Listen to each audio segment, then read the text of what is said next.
Yo, what's going on, people? Welcome to Throwdown, episode 386. I'm your host, Tony Polanco, and tonight I'm joined by Emilio Lopez. What is a man? A miserable pile of secrets. It's Morbin time.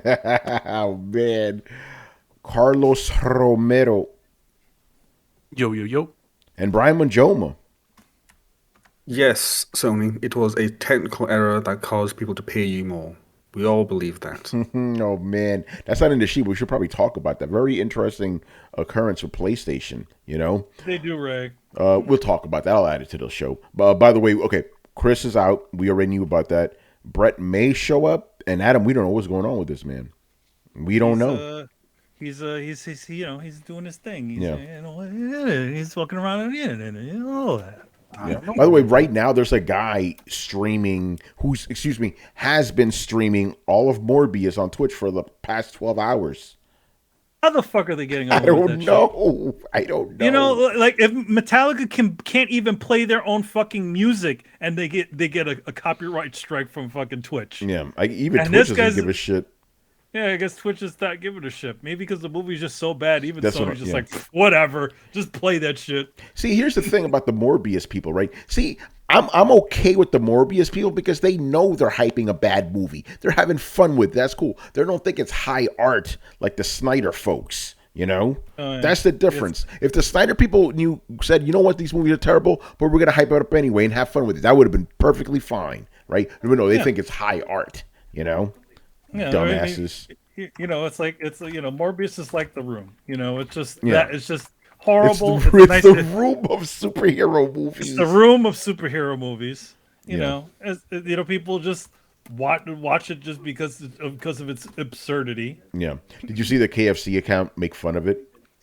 Oh no, I didn't see it. So basically, you know the poster for Morbius, right? It's like half Jared Leto, half Morbius. So what KFC did, you know, they said it's Morbin time, something like that, and it had half of Morbius's face and the other half of the Colonel's face. Hilarious, you know.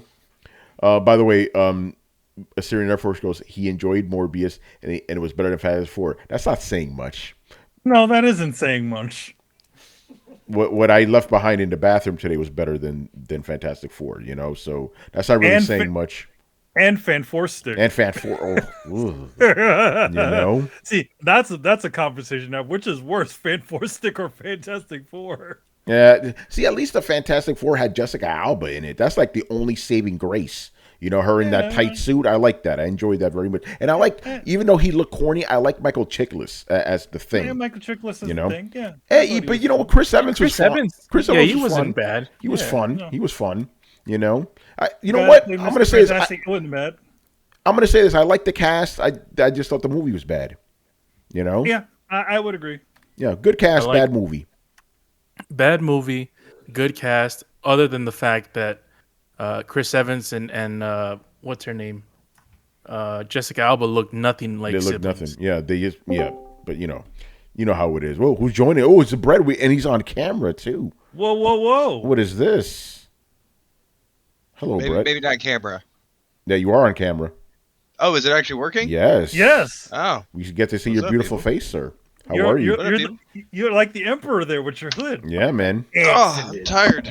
Yeah. So Brett. Oh, hold on. There we go. Excellent. Yeah. So we just started the show. So we were just talking about how I appreciate the fact that at least the Morbius people know they're hyping up a bad movie and it's okay. They're not like the Snyder idiots who think it's high art. You know. Yeah, I think that's a bad parallel.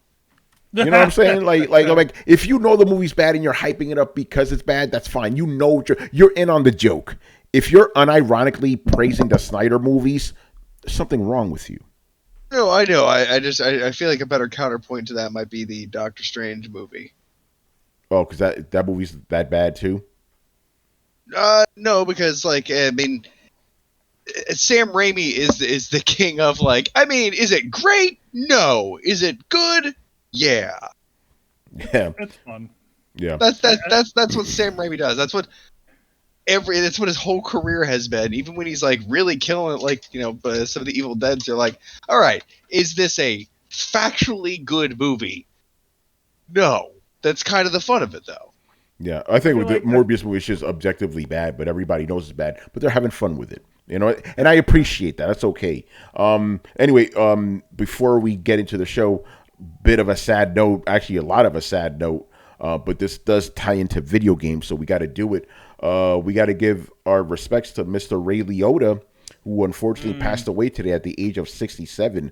For you guys listening, obviously, he is the iconic voice of Tommy Vercetti from Vice City. So respect to this man. Obviously, this film career, legendary as well. Great actor. Like, even if he's in a bad movie, he was going to give you gold, Mm-hmm. Yeah, that's unfortunate. I mean, it's unfortunate though. I heard that he was having a lot of health issues in his later in his life. So Yeah. it's part of the reason why we didn't see him in a bunch of things either. From what I understand, and I haven't delved too deeply into it, apparently he died in his sleep. That's probably the best way to go, to be honest. We all want to do it, man. Yeah. So yeah, shout out to that brother, man. I mean, okay. Let's take a moment. Like, yes, it is a tragedy, but I feel like this part gets skipped over a little bit too much. Like, Ray Liotta, you first of all, you made money. Good on you, right? Beyond that, you built a life. You made your impression upon civilization, whatever, whatnot. You passed away, surrounded by your family, in your sleep, at an old age, with an excess amount of money. You did it right. Good on you. Yeah, I don't know if he was surrounded by his family. Hopefully he was, but yeah. Well, okay, yeah, but when you say like they didn't know he was sick, like you had the chance to like kind of make your amends. You kind of knew, maybe not it was coming, but the general time frame, like maybe nearing the end ish kind of thing. All I'm saying is, to be successful in life, have resolution, and to go peaceful in your sleep, like, man, you did it. Well done. I did my hat. Yeah. Good job. Yeah, no, you're right. Even though 67 nowadays is actually young. Let's just be honest. Young now. Yeah, Is it it is. though? Yeah, these days it is. You say that, but everybody that I've been hearing lately, like I've been noticing, I was like, 70 is really tough to make it to these days. It seems like. No, it's like 85 is like the usual thing. That's when you're like old. Even in your 70s, you're still kind of okay. Did somebody else died this weekend? They were 63 or something. Yeah, that's super young. Holy shit. Because nowadays it's like in your late 70s, okay, even that's still kind of borderline young these days. I thought the same thing, and maybe this is just anecdotal experience. Like I kind of thought the same thing, and then I realized like that's kind of what like movies and TV like the society kind of makes you think. But like personally, in my experience, not as many people make it to 70 as you think that they do. Like you think that everybody has the right to get old. Like no, there's a lot of people who don't make it to 80, just make it to like 60 something. Yeah, well, again, anecdotal, because if we're gonna do that, I know a lot of people in their 80s and I don't know anybody I know a couple people in their 90s, but most people I know are like old people are like in their 80s at least, and they're still kicking around somehow. My mom's fucking 77, still kicking around. So but then again, think about like this, keeping it real. I'm around a lot of Hispanics. We tend to live very long, so maybe that's why. Especially Hispanic women. Yeah, and white people die young, so I guess that makes sense. Do we? You just said it right now. I mean, I know like what I've seen. I didn't know if that was a thing or not. No, maybe it is, Brett. Maybe it is. I don't know. Right, Hispanic males die really young. Hispanic women live to late 80s. Yeah, I was kind of even more going off a lot of the celebrities that I heard lately. Like more often than not, they're in their 60s. Seems like. Carlos, yeah, you know what? I just realized that every single old person I know, all women. You're right. Mm-hmm. You're right. Yeah, they're all women. In general, women do live longer. We're men. We fuck each other, over, but or fuck each other, fuck ourselves over. And just to move away from anecdotal stuff. In 2019, the average life expectancy in the United States is 78.7 years old. There you go, Brett. So that's obviously before COVID. Yeah, COVID kind of fucked that up. But just life expectancy. The average person. Yeah, 78. but that's what I'm saying. 78. That's when you're like getting old. So 67. So anyway, Ray Liotta, shout out to you, brother. Thank you for all the great movies and for being Tommy Vercetti. Classic video game character. Amazing fucking voice. Oh yeah. It's crazy. I could listen to that dude talk all day. All right, and then before we move on, another cool thing. Let's see if I could do this right. I want to give a shout out to Crashing Game Night and Matt DiOrio for sending me this Crashing Game Night T-shirt. Oh, okay. Nice. For a second, I was like, what are we looking at? Yeah, so that's their podcast, Crashing Game Night. I've been on their show twice. It's just difficult to try to get him on as well because we both record on Thursdays, right? But he's a big fan of Throwdown, cool dude. And he said after they had me on for the first time, it kind of opened doors, and they were able to get some of the voice actors from Final Fantasy Remake to be on their show and stuff. And they're doing it right. They're not throwing bombs out there and doing crazy shit. They're doing their podcast right, being positive and all that. So shout out to Matt and the fellas, man. Shout out to all those guys. So Crashing Game Night, go check them out on YouTube. Crashing Game Night. Yo, man, you're opening doors, and we can't even get the Final Fantasy voices on our show. Well, that's because we don't try, We're a little too raw around here, By the way, yo, man, Cloud could throw down, son. Yeah. we need the Throwdown shirts, man. One of these we do, days. yeah, right? Oh, yeah, I got to sit down and do that shit. Yeah, the Throwdown shirts. Just throwdowns. All right, man. Buy that for we'll buy that for $1. I wish I could. I could offer it for $1, but unfortunately, we'll do that during Memorial Day or something. Yeah, even Redbubble and all those sites, they like to cost a lot of money. No shit. Oh yeah, they'll eat up all the monies, man. And they'll steal a bunch of art from you. Bah! Not sponsored by thank you, Jay Shep. He goes, he'll buy a shirt. We do have a room dedicated to ideas. We want to have some crazy shit, but it's been a while. Because remember, didn't we have an idea I'm too loyal? That joke made more sense 2 years ago. Now it kind of doesn't. I'm too loyal. No. Oh yeah. Hold on. Who said that? Because Logic wins. Yeah. Actually, Torrance have to sign off on that because he wants a T-shirt with Torrance's face on it. Torrance has to sign off on that. Yeah, Torrance has to sign off his likeness rights to us. So yeah, let me see. Okay, so because I was in a group chat with Torrance. Torrance left Twitter. He's not on Twitter anymore. So he texted Riku, right? And this is what Torrance had to say. I'm just gonna have to edit a little bit because I can't. A word that we used to say on Throwdown, but we can't say anymore. I'm gonna gloss over it. Tell them, dudes in the chat, that the industry is even worse after I left Twitter. Ain't nothing changed. I almost ate Erantosaurus calling dudes out by name. I was gonna straight up say fuck you to. And then he names a bunch of people he wanted to call out. Damn, Torrance. I'll tell you guys what he said after the show. I like how he's like, I would, but I'm not going to call out those people as he's calling out those people. Yeah, he did it. He named names. Oh, man. Some people from, the Bitbag days and some people in the industry. Torrance, man. Is it certain people that talk shit, I guess, without saying the first part of that word? Some people that may be hated. Oh, hater. Yeah, that's all I'm saying about that. Because I'm not gonna say it because I like the guy, but Torrance doesn't. I think you know what I'm talking about, Carlos. You know, Carlos. I know. I just thought this was related to the whole rigmarole that happened this week. It probably was. Oh my god, do we need to talk about that? Do we need to bring that bullshit up? Maybe at the end of the show. Because a certain somebody upended the game industry this week. Can you believe it? We're talking about it. Fuck it. We're talking about it. How crazy is that? Okay. Because we kind of already talked about it on Sunday, when it was already in the middle of it. Then it got fucking crazy. So basically, over the weekend, influencers were accused of taking money from the FTC, right? They were accused of taking money from Microsoft, and the FTC was going to investigate them. And I was among these quote-unquote influencers, right? So things were dying down on Monday morning, right? Things were already dying down. Then Kotaku gets involved.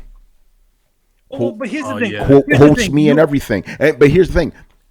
Again, let me wrap up here. So I saw this coming, right? And then and I'm not going to get too much into the specifics of what happened on my website, but it's like, Tony, you should probably say this in your own words, right? What happened?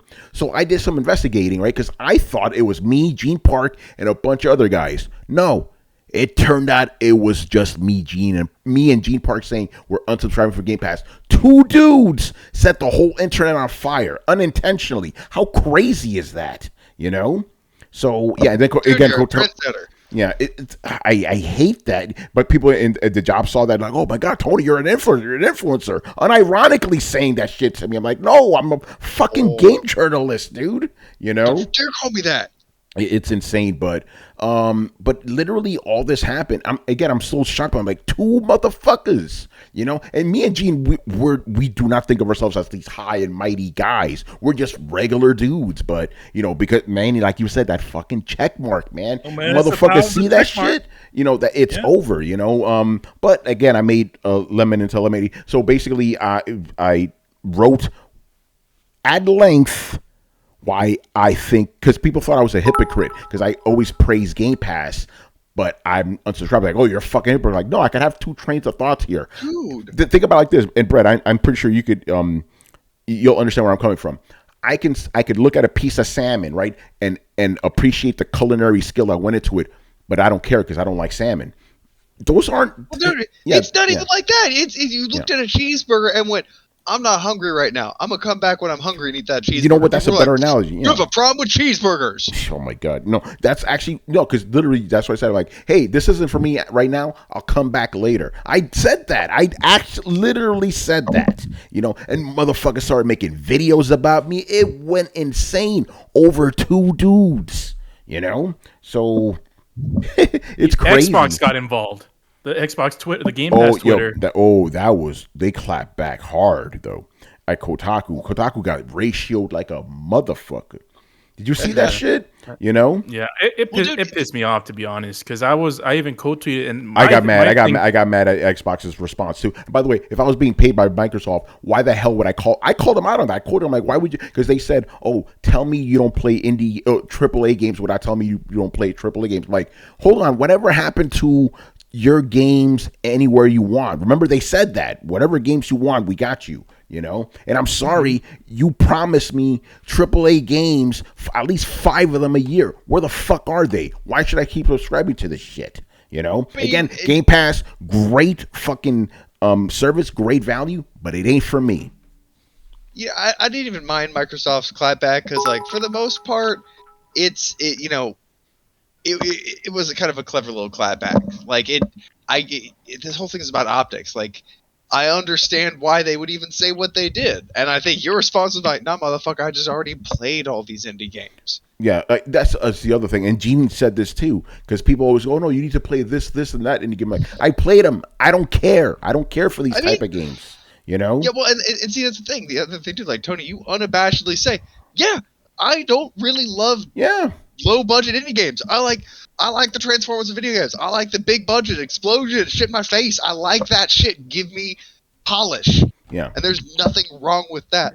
Apparently I there love is. blockbuster movies. I love explosions and fighting jet scenes and giant fucking robots and kaiju and shit. But that's literally what I like in movies too. Like oh, okay, what am I gonna pick? An indie movie with two dudes talking for 2 hours, or some motherfucking kaiju? I'm going for the kaiju. You know? Yeah, it's like saying you should see, you know, you're into Marvel movies, but then you should go see The Lighthouse. Yeah. No.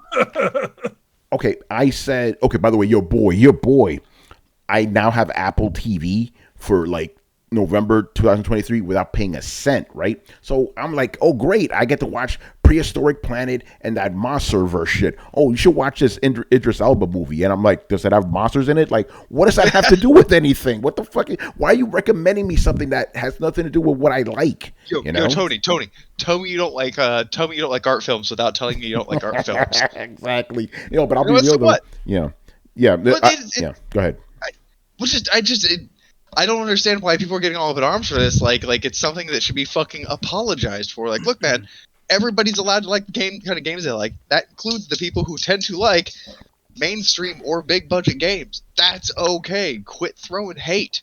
Yeah, exactly. So that's why again, Xbox sees my tweets. I felt that was an attack on me, and I didn't appreciate that shit. You know, Xbox was just guys using the opportunity to mouth off in public. That's all they was doing. Yeah, but again, that's hypocritical. Where they literally told people, play the kind of games you want wherever you want. They've said this. This is a company saying this. Yeah. This isn't some fucking loudmouth me saying something. This is an actual company saying, play the games you want where you want, and then turn around going, oh, you only play triple A's. You know, come on now, get out of here with that bullshit. I guess they obviously debunked you be getting paid off by them. Yeah, exactly. Yeah. But here's the thing, like the one thing is like you and Gene were associated with this current thing that's going on with the FCC. FTC. But you have FTCs, but you have absolutely no connection to this. People made this mental leap that because you were canceling and this FTC investigation is going on, they made this mental leap that both of you were somehow being paid by Microsoft. Yeah, even though we're both journalists, if we were being paid off by a company and it was found out, we would be fired. Exactly. Can I just say that, like, we have a very clear view of what being treading the line here. We know somebody on the show who was paid by Microsoft. You know, when that shit happens, it's pretty clear and transparent, right? Like, this is an industry that sucks at hiding anything. So, like, really, you can tell when somebody's kind of in somebody's pocket, even if they don't disclose it. But I don't know. To me, this strikes at the whole adage of data doesn't lie, but liars use data, right? Like, somebody used something that they could patch together that created a certain optics, that created a certain narrative, and they just screen grabbed those things, went, look, and fucking went with it, and people didn't take the time to verify something they saw, and they just got fucking mad about it. But this is just somebody holding up two tweets like it's fucking evidence, but it's not evidence, right? Mm-hmm. And again, let's just say, for the sake of argument, that Microsoft was paying me, right? If you check their books, it's going to be accounted there, right? Please do an investigation. You know what I'm saying? It's silly. And again, as I've always said, if I'm being paid off, why the fuck am I still living in the projects? Come on. Like, it's insane, dude. It's absolutely insane. Let me ask the dumb question here, because maybe I'm missing something. We live in a world where news is constantly bought, sold, and fucking lied to you, right? Like, we live in that world. And there are people who are clear and obvious influencers, who are clearly and obviously paid. So, like, there are people doing the thing that you're talking about in the middle of the street, in the middle of the day, right? And, like, we're getting mad. Like, you're getting mad at somebody because you heard somebody else say that they might be getting paid from somebody on the side. Like, motherfucker, people are doing this as a day job. People are just straight up being paid by Microsoft and unapologetically pimping their shit, or PlayStation unapologetically pimping their shit. Like, why are we looking for the people who might be like? It's like being like, I'm hunting for secret Nazis as the SS is goose stepping down your street, right? Like, this shit is already happening. Maybe I'm just missing why. Where's the upset thing coming from? I'll explain it to you, because these guys hate me. That's why, and not just me. Anybody that's verified, they hate them. They and I'm gonna just say it.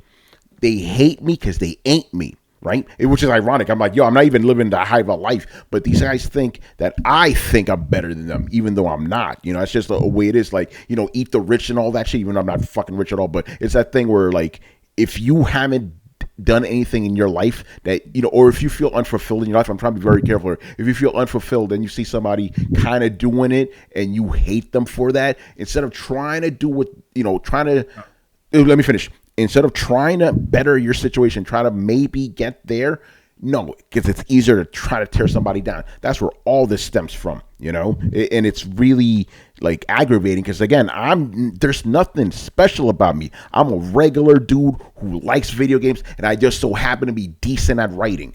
Like it's crazy, but I've learned to accept that. It's like, Tony, this just comes with the territory, and like a video game.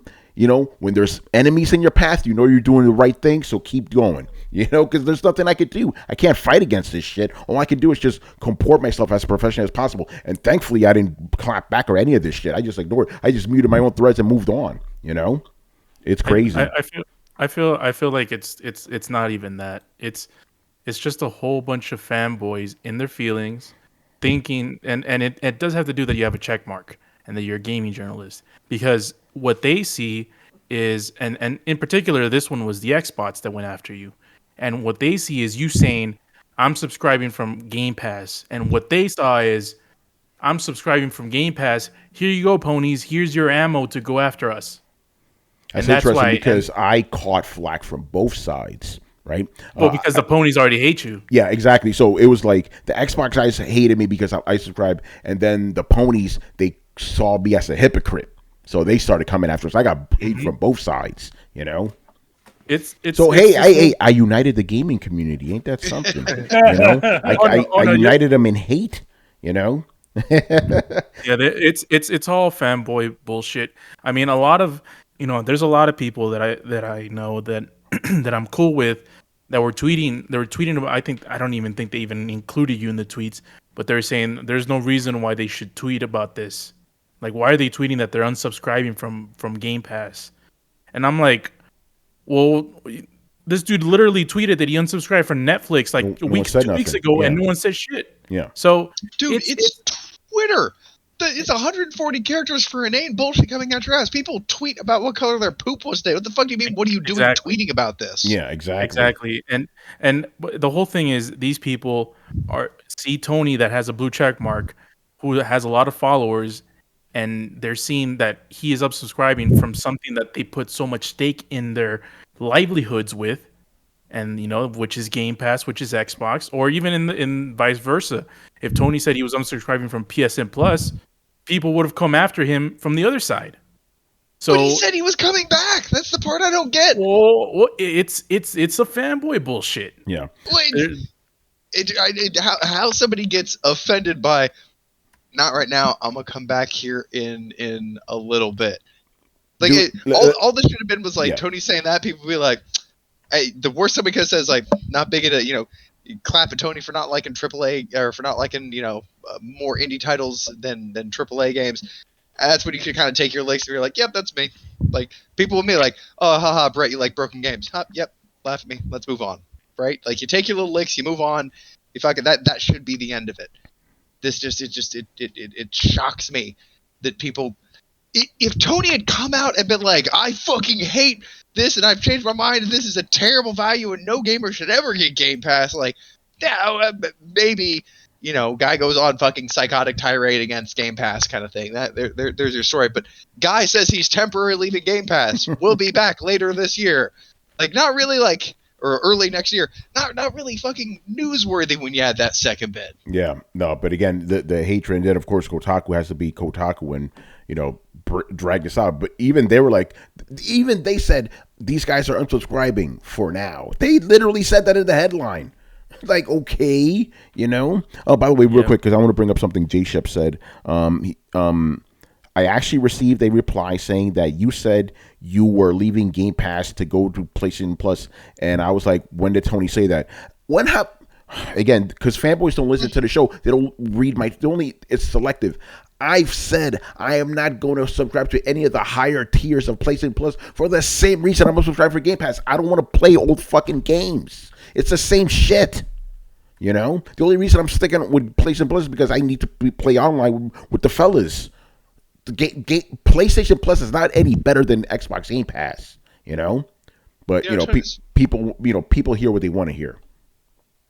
Kind of reminds me of something I brought up a couple of weeks ago. Like, the problem with having really strong opinions about things that you don't actually know a lot about is the people who do know those things about, who do know about that thing, know exactly how little you know what you're talking about. So, like, Yes. I understand from other people's point of view, they could do zero research and be like, "Oh, Tony's a fucking blah blah blah blah blah blah." Blah. But here's the real God's honest truth.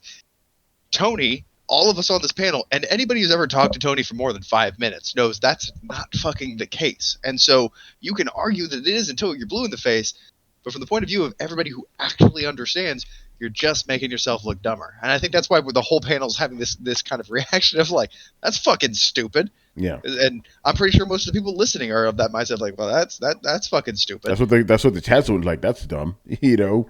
Exactly. Because they listen to the show, they're loyal, you know, they know what's up. But no, we'll stop talking about it. It's just funny seeing these like videos of these dudes just going on these tirades about me, saying stuff that's like blatantly untrue. I'm like, damn, you really think that about me? But you can't help that. You just got to let them go. But you know, it's bad. Yesterday, I was watching some random fucking tech YouTuber talking about Microsoft's new like ARM-based fucking mini PCs, and then the next segment they start talking about it. I'm like, I can't even watch a tech fucking video without this nonsense being brought up. God damn it. And by the way, people, please, Tony Polanco. It's not that hard. Here's the thing. I'll forgive you. For fucking up my last name. I get that. But there's one Sega guy. I'll just call him that. My name's Tommy, according to this guy. Tommy, I can't pronounce his last name, you know? And shout out to Rich from UTech. He fucked up my last name, but at least he rightly said, like, hey, Tony's cool. He just said he's not happy with it now. He'll be back later. Nothing wrong with that. So thank you, Rich, for at least presenting the correct, because Rich and I talk, so he knows what I'm about, you know? Whole thing is just absolutely ridiculous. I'm glad I had people at work like put things into perspective. But yo, when my boss like, yo, Tony, you're on Kotaku, it's like, oh shit. You know, oh my god, what a fucking ridiculous thing, man. But it is what it is, man. And over a fucking weekend too, man. Over a weekend, like dudes, they made Twitter Spaces about this shit too. 6-hour long Twitter. It got ridiculous, man. We actually did get a couple of kind of shitty comments inside of the last episode. Not surprised. And he's like, some dude like got you. I'm like, who the fuck is this dude that the guy is talking about? I don't know. Nobody got me. Some idiot that nobody's ever heard of. Nobody knows. Well, at least you got a cool alias name out. Like, it sounds like your evil twin brother's name, like Tommy Polanki. Yeah, right. I mean, by the way, there's only one Tommy that fucks that screws over people, and his last name ain't Polanco. Uh-oh. I ain't gonna mention what his real name is. You know. By the way, I want to give a shout out to oh no, it's Alex, and I'll tell you some behind the scenes shit, right? So he reached out to me the day before his video went up because he wanted to make fun of Kotaku and people who couldn't pronounce my name. So he's like, hey Tony, I'm going to do a video. Is it okay if I talk about you? I said, yes, you can. Just make sure every time you say my name, you say it worse than the previous time. You know, so he just kept getting ridiculous. You know, Tony Polanco? Yeah, because that Sega guy, you know, he like, bro, Tommy, really? Okay, man. Like it says right there, you not have reading comprehension. 4 fucking letters. You know, it's insane. You know, but anyway, So I didn't want to talk about it. I was like, yeah, we probably should. Because I was like, unfortunately, that was one of the biggest things that happened in gaming this week. Your boy was in the middle of this shit. Ain't that something? Now we know what the featured image is. It'll be you. Yeah. God damn it. Yeah, the reason I'm like that, because, yeah, you're probably right. We'll change it into the headline. Motherfuck. You know? Journalists are unsubscribing from Game Pass. But don't use Gene. Just use me, you know? No, I'm not going to use Gene. Yeah, and Gene, you got to understand something about Gene, right? He's suffering through long COVID, so he didn't, he took a break this weekend. He comes back, he's like, I'm sorry for the discourse. He's like, I should have just went to bed. Never apologize for sharing your basic feelings like that. By the way, Brett, by the way, I saw that tweet when he said, I apologize for discourse. I didn't tweet this, but I'll say this now. I wanted to reply with, I don't apologize for it. Fuck that shit. People can't control themselves. You know, come on, get out of here with that for nothing. I've always said, and especially in recent years, my tweets do not upset sane people. They only upset crazy people. Let's just be real here, you know? Anything upsets crazy people. Yeah. You know, Brett, when I literally tweet Xbox, Watch the comments. Chaos. No, I've seen it happen. Yeah. Like there's a reason I haven't opted into Twitter like the rest of humanity. I've just been sitting there the whole time like, this is dumb. This just seems really dumb. Brett, here's how I survive Twitter. I don't naturally read things on purpose. I have to physically concentrate. So when I go through Twitter, I'm just looking at pictures, and then I'm like, then I see, oh, hey, look, Tony said something. Oh, hey, look, Brett's up. That's me. I've noticed, Mandy, you tiptoe through social media like a cat in a counter, man. You just kind of like weave around stuff, then you're like, check this. No, I'm not gonna check that out. No, I just look. I mean, most of it is all written. Most of it's all written, and I don't naturally read things. So yeah, I've been doing that more and more on Reddit lately. Dyslexia working for me, isn't it? All right, man. Let us move on here. All right, what do we talk about? All right. Are we talking about the PlayStation subscription at all today? We could bring it up. Because I feel like now would be a good segue into that. Yeah, go ahead. Whatever. We got to talk about this PS5 Pro bullshit. You know. I just want to get people's opinion. I'm sure you guys heard about how PlayStation basically is going to charge people who got their previous subscriptions at a discount more. Did you see the Brian, you detailed this shit. So then Brett doesn't know then. No, he doesn't know. Brian, why don't you walk us through the story? Yes, please. Brett, I do love you so much. Yeah, I love your ignorance. This is great. That's why I do this shit on purpose, people. I also don't know the details because me, I tiptoe through the Twitters. Yeah, Brian, regale us with a story, man. So, the overall story is that, again, as Brett has mentioned, Sony. I don't know if it was planned is the right word, or at a point in time it was revealed that to upgrade to the higher tiers of the PSN Plus tiers, if you ever got a discount on your PSN Plus in the past and it has stacked up, then PlayStation were asking you to pay back the difference before upgrading or being able to upgrade. So let's say that you, I don't know, PSN is like $60 a year or something, for example, and then you got like $50 for 5 years. Then you'd have to pay back that difference of £10 per year, which is like $50 in total. So you'd have to pay that back before being able to upgrade to the higher tiers. So it's kind of like them saying, yeah, you owe us this money, so you can pay us first before you move on. So like a weird toll in a way. So that was the case. People got up in arms for obvious reasons, because that just seems really weird as fuck.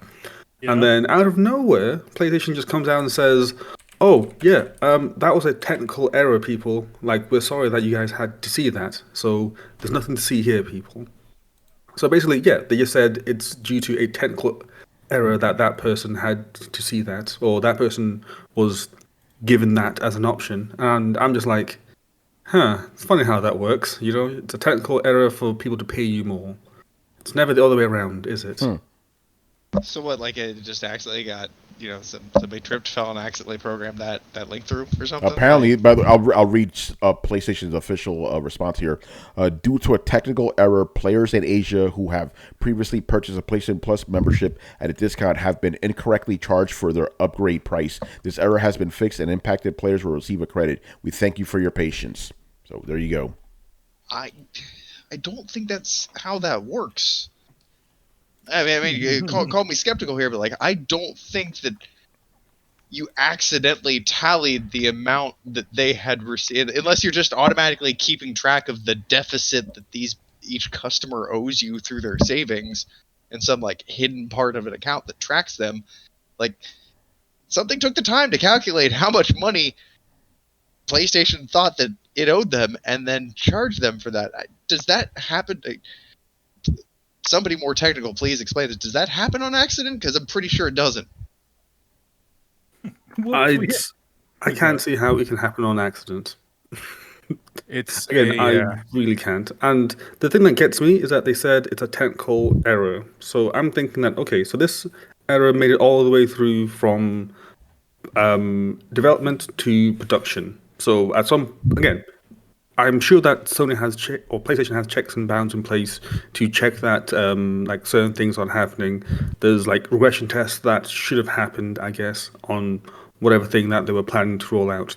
And the fact that this somehow made it through all that, so it must have passed through a good 20 people, and no one seemed to have picked it up. And that's the thing that gets me. And it's always the thing that allows Sony to get more money, which gets me even more. Like, it's not an error that like the wrong picture is shown or you can't buy it. It's just, it's you give Sony more money. It's like it is incredibly convenient if it's an accident. That's all I'm saying. It's not just an accident. It's that's definitely planned. The best excuse I could ever give for them, which I'm not, I'm just trying to think what the best case scenario for them is, and it's just they had different ideas that they just promoted together. It's like, okay, well, we'll have this, then we'll have a different plan, and whatever we decide with, we'll just set the case to the one that we want, and they put that one. But yeah, like the worst is that they were planning on maybe doing this and then decided not to do it, and it still got done. They left the light switch on. Wasn't there something similar to this where like it's like, okay, you guys were obviously planning this, and they backtrack real quick? I could remember some company was Microsoft, wasn't it? It was, I think it was Microsoft. Yeah, with the Xbox Gold, wasn't it? Like they were going to jack up the price. People got pissed off. Like, oh no, we're not doing it. Don't worry about it. But the thing is, they didn't say it was a technical error. They said, okay, we heard you. I think they're just like, we heard you. We're not doing it. Yeah, exactly. I'm not technical enough, so I'm not gonna chime in on this. I don't know. Maybe who knows? So I'll let the technical guys handle it. But very strange situation. But thankfully, this isn't gonna come to pass because I would have been fucked up. Well, that's why they have it in the test market in Asia, right? Yeah. So when they bring it to a bunch of people that really complain, in the West, yeah, they got it all hammered out, right? Well, you know what? This is sort of a toe dip of a toe dip, and that's how you gonna be dipping two Sony. Toes?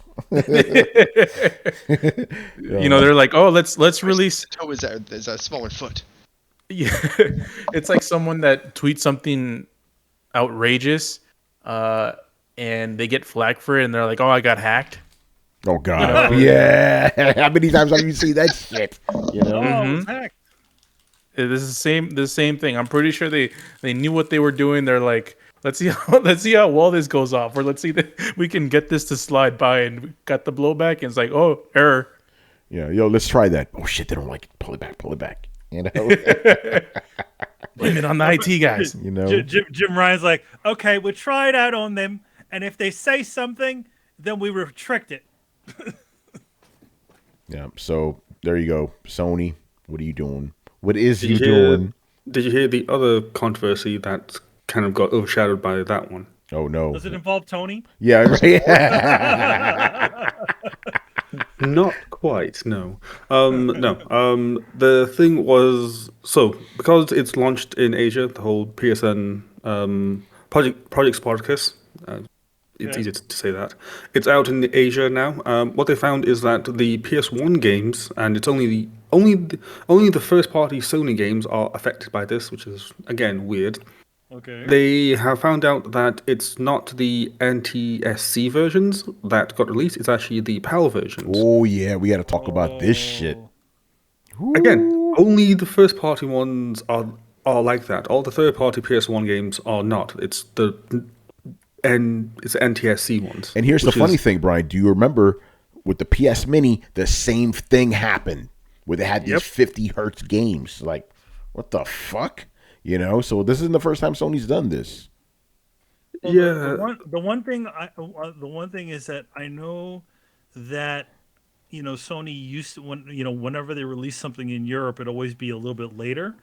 So I would think that probably they're putting on the latest version of that game, which is the PAL version, right? Yeah, but that's the shit version because it runs at 50 hertz. Yeah, because of those weird European TVs from back in the day. Mm-hmm. That shit is crazy. Yeah. Sony. Now Yeah. Now everything is running at TSC, right? I don't know. Not I sure. think so. I mean, if you buy the game from their store, is it a different version? Well, I guess it just depends on what Europe is doing because they're the Yeah. ones.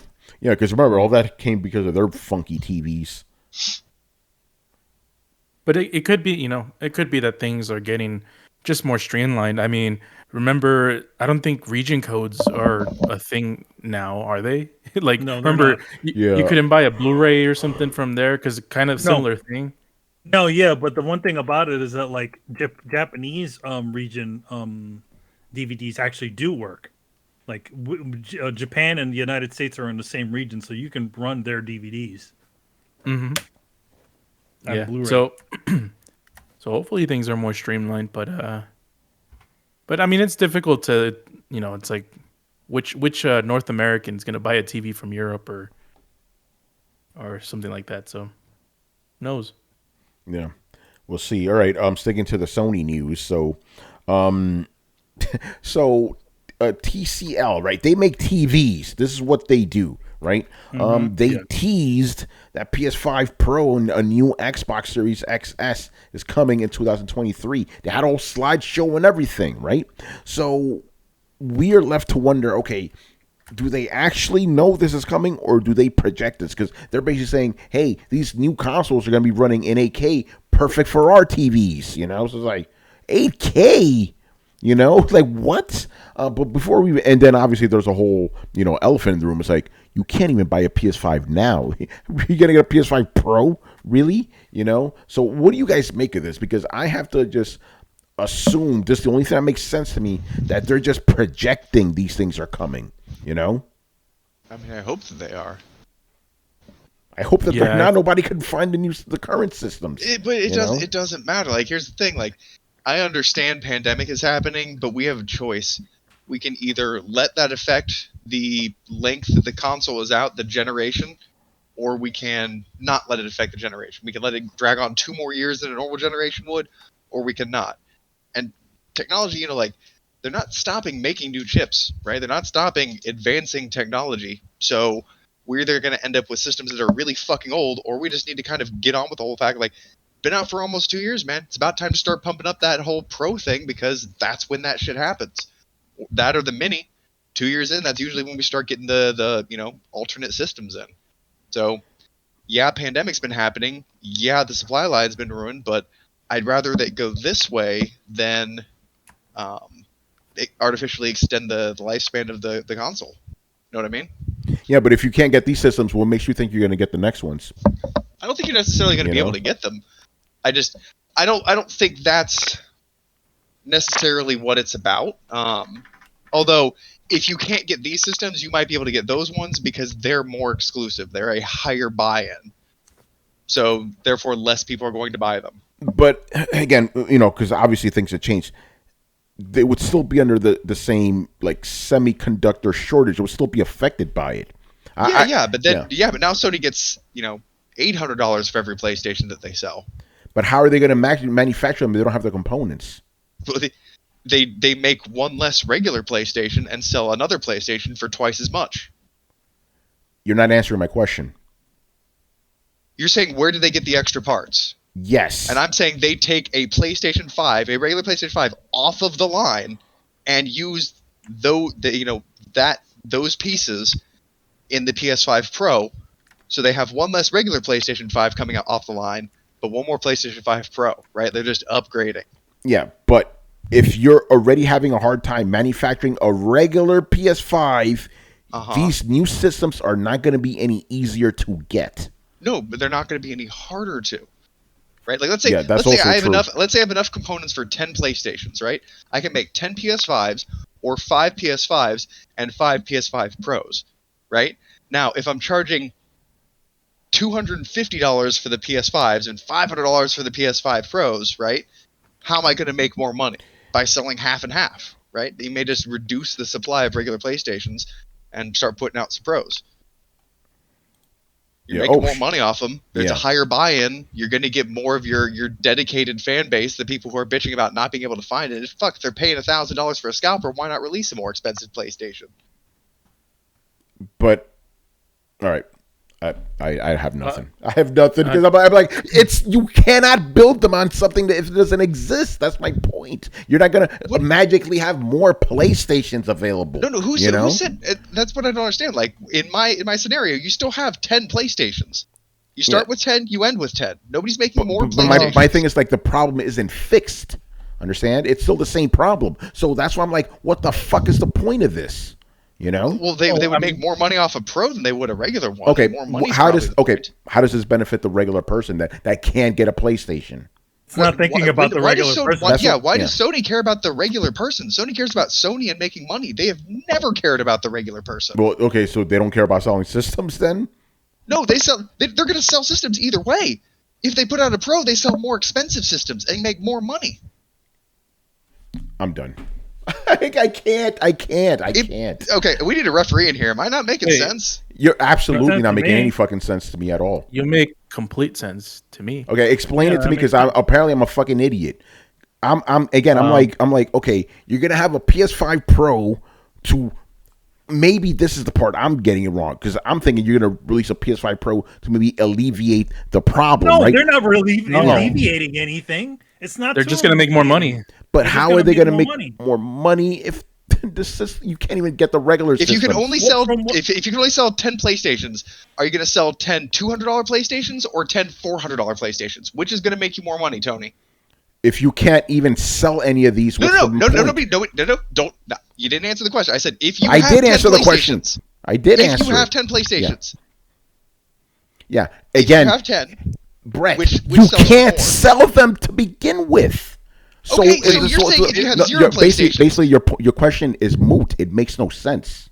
No, because they can make PlayStations. They are making PlayStations, Tony. Yeah, it's not like they're not making any PlayStations. But it's not going to fix the problem. They're not trying to fix the problem. Nobody's trying to fix the problem. No, nowhere in this situation is a Pro supposed to alleviate any problems. What Brett is saying, and that's what I'm getting at. What's the point if it's not going to fix the point? Is to make more money off the shit that you already got. Yeah. That's the point. But if you can't buy it, then what? You're going to forget it. I'm out. The idea is if you can only make 10 PlayStations, you're still only making 10 PlayStations, but maybe 8 of them are pros. You're still going to sell the same ones. The only difference is that the more you're going to be making more money for the pro versions. You just there's a finite amount of resources that they can make PlayStations from. That's you what just reallocate. You just reallocate those resources to make higher costing consoles to make more money. Okay, so in other words, nothing gets fixed. No, that's not. That's not the point. There we go. Now we come to a settlement then. Nothing gets fixed. They're not trying to fix anything. Therefore, these consoles are absolutely worthless to the regular person. Well, I mean, they'll still get sold. I mean, they've always been worthless, but especially this generation. No games too. Especially this fucking generation. Yeah, just to go back to the original point, I think they're just projecting. Obviously, that's what I think. I think TLC, they're TLC or TCL? TCL. Yeah, TCL. Obviously, TCL. I'm a tech journalist. I know this shit now. You know, they probably have informants, and they probably have a good idea if something is being in development. I mean, obviously, I don't think anything is going to come out this year, but I think they're projecting. They know that eventually it's going to come out, but. Yeah, this whole advertisement plan is not in conjunction with Sony, in particular because Sony fucking makes their own TVs. So if anyone's gonna have a promotion blowout, it's gonna be fucking Sony doing it with their own shit. But yeah. Couldn't they have made this deal like 3 years ago? Deal with who? Couldn't they have made this like if they were gonna hook up with Sony and be like, oh yeah, we're gonna go out and make PlayStation, we expect PlayStation Pro 5 Pros to come out at this time. Like, they could be going off a handout that PlayStation gave them pre-release to the actual PS5, like before the pandemic even hit. This could have been their plan at one point.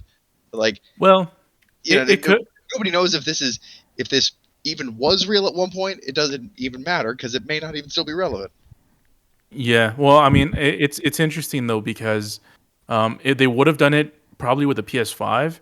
But I think this is a point where kind of reaching towards Tony's bag in this discussion is I don't see a TCL and a PS5 Pro advertisement campaign being that smart of a campaign, specifically because effective. It won't be because no one could get the systems. Yeah, no one's going to be able to get the systems when it comes out. Yeah. But by the way, Coel's actually in the chat right now. And he actually said something. Yo. He actually, he's right. Here's the thing. Because he said, the problem will kind of alleviate itself when these 24 new fabs come online. If they come online, I'm still a little skeptical on that. But, hopefully, fingers crossed, because actually, if you get more factories, you could start pumping out this shit, Yeah, and Sony is partnering. I think it was the TSM? Yeah, TSMC. I believe, yeah. The Taiwan Semiconductor, whatever. They partnered to make new factories. I think in Japan, in the US. I believe they're making one like Arizona and around that area, right? Southwest. Like, good. Let's bring some of that shit over here. Yeah, like bring some of that stuff here, man. Later for this, later for all this stuff being all thrown over in China, man. Yeah, there's Taiwan. It's in the name. It's in the name, Taiwan. But even if it's a foreign country, as long as they're not according to John Cena. Yeah. Fuck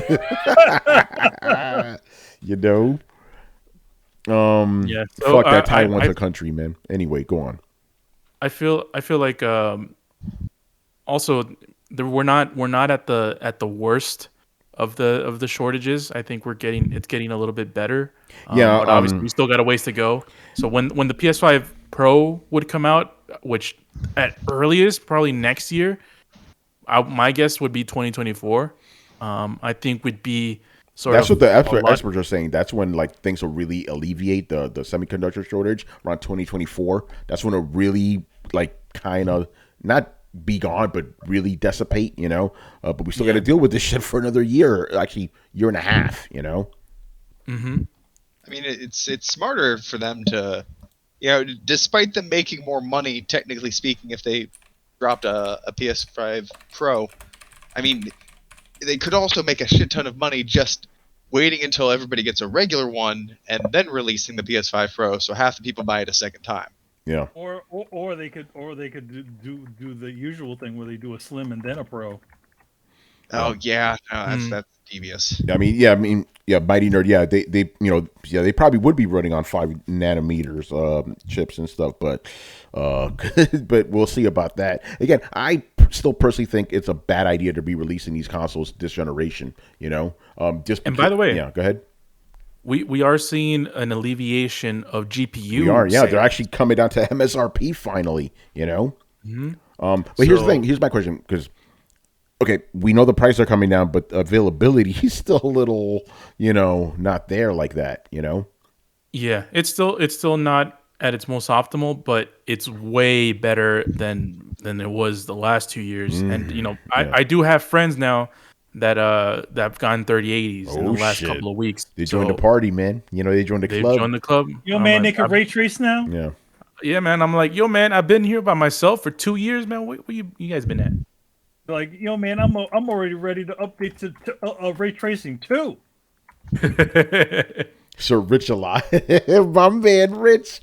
He goes. I wonder who among the Throwdown crew will be the first to get a PS5 Pro. There's also the other reason I'm mad, because I'm going to be one of the fucking dumbasses who buys it. Yep. I'm part of the problem. I'm just waiting for the. Man, he's gonna skip this generation. He's gonna get the PS6. I could just do that. All the games that I want to play are still coming out on the 4. Yeah, exactly. You skip it, and then by the time you get to 6, you can play all the 5 games you missed. Oh yeah, and then they'll all run good too. Yep. They actually run at 4K. They'll run at 4K. They're not gonna run at but let's talk about that. Okay, So we barely have 4K 60 frame games, right? And these motherfuckers talk about 8K. All right, bro. When I read that shit, I just saw the Jennifer Lawrence gif in my head. Okay. Out of that bullshit. When I heard it, I just thought of Charlie Murphy, just from the haters ball. No, yeah. Just going, yeah, right. So dumb. And by the way, haven't we heard that story before? Right? They're like, 4K gaming. It's like, you motherfuckers can't even get 1080p gaming, right? Remember that from back in the day? Now it's the same thing. 4K gaming. It's like like, oh, excuse me, 8K game. It's like, okay, bro. Okay. I mean, come on. Wasn't the PlayStation? Weren't they touting that the PlayStation 4 was somehow able to do 4K? Yeah, they were. Remember when they were touting? Was it the PS3 1080p 60? You know. Yep. Like, Couldn't even do that shit. Yeah, it's Mob just, Hits you know, said Fergus Mills is gonna get that shit. You already know he's gonna do that hookup. Dude, man, shout out to Fergus Mills, man. You know. Yeah, it's just, you know, it's a marketing thing. That's why they're trying to push 8K. There's already 8K TVs out there. I did look on trying to acquire one, and I saw the price, and I'm like, fuck no. But Carlos, real question for you, man. What content are you going to be watching at 8K? Like, is there like an abundance of 8K content out there? No, usually it was sports that would do it, but sports they've only just updated to 4K. It wasn't for me. So I'm helping out my parents with a rebuild in their house. Yeah, and rebuild of Evangelion. It's an end of Evangelion kind of thing. All right, not a rebuild of Evangelion. Not a rebuild. This is the original stuff. Oh shit. So I was looking and getting them a TV, and I'm like, oh, should I just go with 8K and future proof them? And then I saw the price, and I'm like, nah, it's not worth it. Yeah, you like, know. For the price of future proofing, you could just buy them an 8K TV later. That is also true. Yeah, I just didn't want to like. Here's the question though: do your parents even like understand that sort of stuff? No, but when I go there, I would. Because like, you know, my pop is like, you know, he's into technology and stuff, but he's like, hey, you know, you know, I have this 4K television, but nothing looks right on there. I'm like, yeah, because you're still watching 1080p, and you know. Yeah. Well, they do. Oh, good. I just want to hear an 80-year-old person being like, the variable resolution rate on this thing is crap. Yeah, right. That's gonna happen in like a few years, obviously, when we get to that age. You know. Yeah. Oh man. I did. You call this 20K? How do you turn on the hologram again? Does the system have VRR or not? I can't turn the damn hard light projections off. Back in my day, it was 8K standard. Oh man, that's gonna be us. That's ridiculous. All right, let's move on, man. What are we talking about right now? But again, more PlayStation news. So Sony says that the PS5 shortage is expected to stabilize by 2024. But there's a quote that our boy Jim Ryan said that, again, I saw the Jennifer Lawrence gif. I'm like, okay, bro. Okay. You know? Oh, my God. Okay. The link I clicked to literally just had a headline, no story. What the fuck? Uh-oh. But basically, he said that they expect... Because right now, obviously, because of the chip shortage, PS5 is trailing behind the PlayStation 4 sales, right? But they said that when the things alleviate, not only will the sales surpass PlayStation 4, but they'll exceed numbers never seen before. Some bullshit like that. I'm like, okay, Jimbo. Okay, bro. Jim, I think what games? You know, what are you talking about? Jim is not talking to us. Jim investors, is talking to investors. This is not a press release for the general consumer. It's a press release for the investors, so they don't start getting nervous and pull out. Yeah, he's not even like an important business officer. He's just a fucking cheerleader. And he runs PlayStation, but you know. Go ahead. Yeah, it doesn't. He does. Fucking sound like, well, he can't keep track of his own fucking promises. Then, yeah, I'm going to humbly submit that every time we have a Jim Ryan story on here from now on, we started with, according to a known liar. No, Lion Ryan is how we call him. Yeah. But yeah, dude has never been truthful or honest or accurate about fucking anything in his life.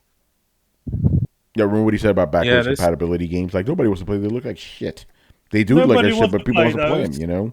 Well, he makes promises like this is fucking like fable, man. Like he makes these ridiculous, like again, like this, like, oh, once the shortage is over, not only are the PlayStation 5s going to outsell the PlayStation 4s, they're going to do it in record amount.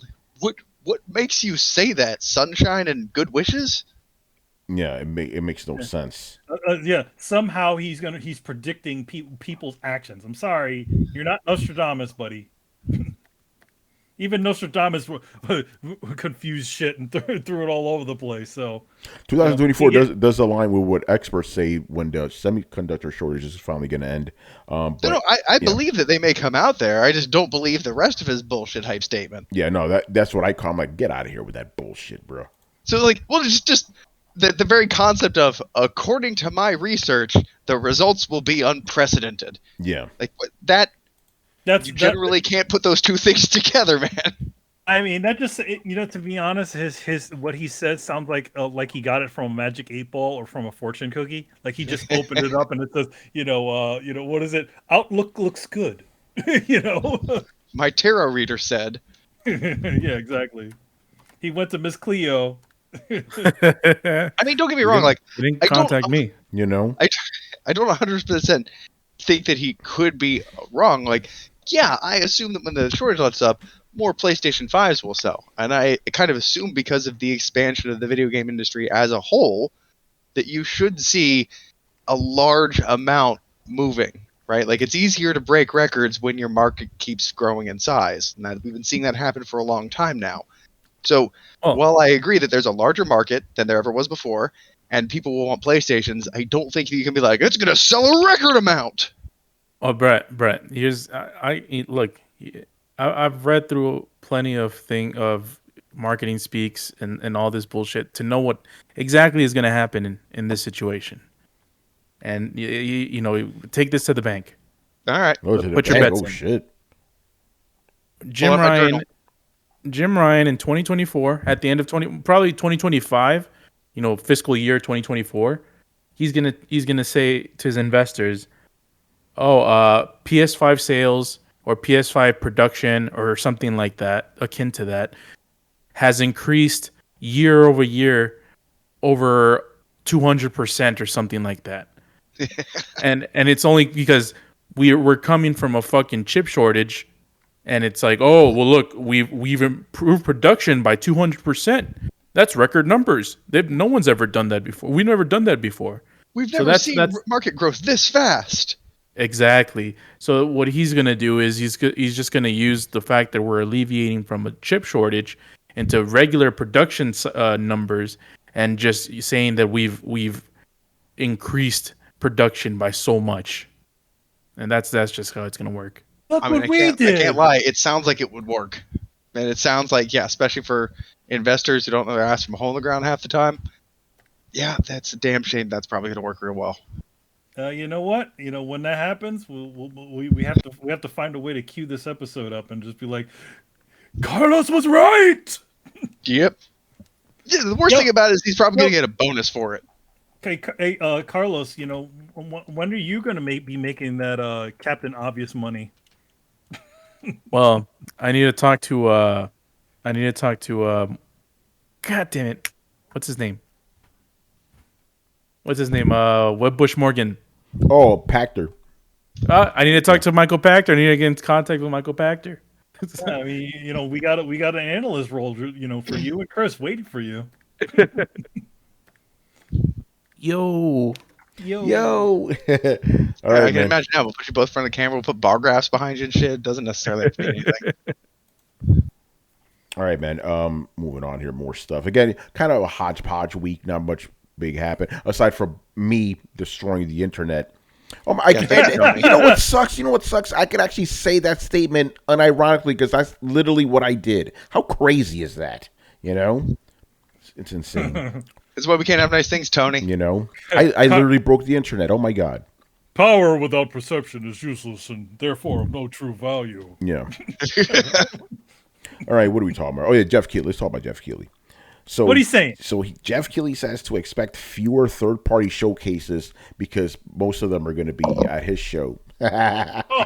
But it makes sense. Like these companies don't have anything to show. There's nothing coming out.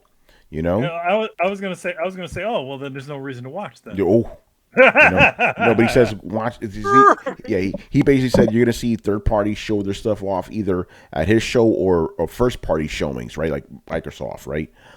Which is also on Summer Game Fest. Wink, wink. It's part of the Summer Game Fest. Yeah. So this is what he said was there were a lot of shows late last year where everyone was disappointed when they weren't press conferences, right? Like Take-Two, Capcom, blah blah blah. I think they learned that if you're going to do a press conference, you kind of need to have 30 minutes plus of stuff, and sometimes you only have 2 great games to show, which may not be enough to do a full event. I agree with that statement. No, I was just expecting them to get some whack ass comedian to talk over everything and waste everybody's time. Yeah. So I think that's going to be a bit of a shift. I have a pretty good sense of what's coming in the next months. I think people will be hyped about the games in general. There's still a lack of games coming out right now. So how can you be hyped about games that aren't coming out? Okay, whatever. So he says less third party presentations, which I agree with. There's nothing to show. A lack of games coming out. Wait, whoa! That's crazy. He's literally admitting it. Yeah, well, everybody knew that, you know. Oh, yeah. So what is you know what it usually is, right? It's the usual bullshit. Like, hey, we got so many games, and then it's just a bunch of bullshit. Do we have a date on Summer Games Fest? I forget. Yeah, they do. Hold on a second. I know. Is it on the same day E3 was supposed to be? That would be hilarious. Summer Game Fest 2022. June 9th. Found it. June 9th. All right. Okay. Yeah, live June 9th. Which is Thursday. Whoa, fortuitous. So they usually talk have about that in the daytime, right? Yeah, I'll be at work, so we'll just do it some at night, you know. No, I'm saying they usually have it during the day. That means we have something to talk at night. Yeah, just like last year, I believe. You know. Yeah, it is. It is. The Summer Games Fest is at 11 p.m. Pacific, 2 p.m. 11 a.m. Pacific, 2 p.m. Eastern. Wait, what time was it again? 2 p.m. Eastern. Oh, 2 p.m. Okay. Yeah, so during work hours. So yeah, I'll probably have to report on it. God damn it. We'll probably just do a summary during the Throwdown time. Yeah, pretty much, you know. All right, I just threw that quick in there. I wish Chris was here for this one because literally the biggest merger in gaming happened and no one's talking about it. Like, I'm not even exaggerating. So Take-Two, you know, people who own Rockstar, they bought Zynga for $12 billion. That's more than what Microsoft paid for Bethesda. You know? Holy shit. Isn't that insane? So what are they buying with that? What are they getting with that? Here's the thing. Zynga, I think they're like second to King for the biggest mobile games developer on Earth, right? Or one of the biggest ones. I think. Isn't the former Xbox guy over there? Matrick? Yeah, Don Matrick, isn't he over there? Let me look it up. He was there at some point. I know that. So let me rephrase this question. Yeah. What does this have to do with real gaming? Well, here's the thing. You know, for us, obviously, that we don't care because we don't give a fuck about mobile gaming. Mobile gaming actually constitutes the largest portion of the gaming industry. Believe it or not. Yeah, I know, but I genuinely feel like it's its own thing. Like a lot of us do. Don Matrick was the CEO of Zynga July 1st, 2013, and he resigned April 8th, 2015. Damn. Oh, okay. He wasn't even there for that very long. But it's just he left right before they blew up, man. But they literally paid more for this company than fucking Microsoft did for Bethesda. Well, they make so much money off of microtransactions. Yeah. This mobile games, they're like, if I were to make games just for the money, I would make mobile games. Fucking console games. No, you're right about that. Yeah, like, mobile games is where the money's at. Yeah, absolutely. I don't like that. Okay, here's the reason I don't like that. Rockstar is already kind of bad enough with how they're treating. Well, this is Take-Two, not Rockstar. Take-Two, yeah. This is Take-Two. Take-Two is already bad enough with milking a lot of their games and kind of being quasi-predatory / exploitative with their cash grab schemes, very much like mobile games. And the only thing I see coming out of this is like, okay, so they just want to make a lot of money. Like, I don't see this as this is to buy anything or do anything or increase anything. Like Tony said, like this isn't for the average gamer, this means nothing. This just means as a company, they can be, they can vulture more money out of people, which cool, but that necessarily doesn't shine the best light on their future content. Yeah. You know what I mean? Like, just judging by, say, for like the next Rockstar's next GTA, right? You're like, well, they got really bad with, how, the paying for money and everything like that. The in-game economy was just all kinds of fucked. They got really bad with that. Maybe the next GTA won't be like that. They'll use it as an opportunity to course correct. What's that? They just paid $12 million for a mobile gaming platform. Like, oh, well, never mind. They're probably going to be worse. Yeah, I don't know. We'll see. But I think the reason this wasn't bigger news is because of the fact that most of, at least the people we kind of surround ourselves with, don't play mobile games. So, but mobile games is the biggest portion of gaming. I know some people don't want to accept that, but it's just the way it is. I'm going to go ahead and say that's a Pluto's a planet kind of thing. Like, you know what? It's not the same thing. Pluto's doesn't have enough crossover. It's its own thing. It's its own thing. Yeah. All right. I mean, I'm not gonna. News that covers video games also covers mobile game. Like, there's no part of the industries that cross over, and the only people that also say that they are the same or both gaming are people who don't play either.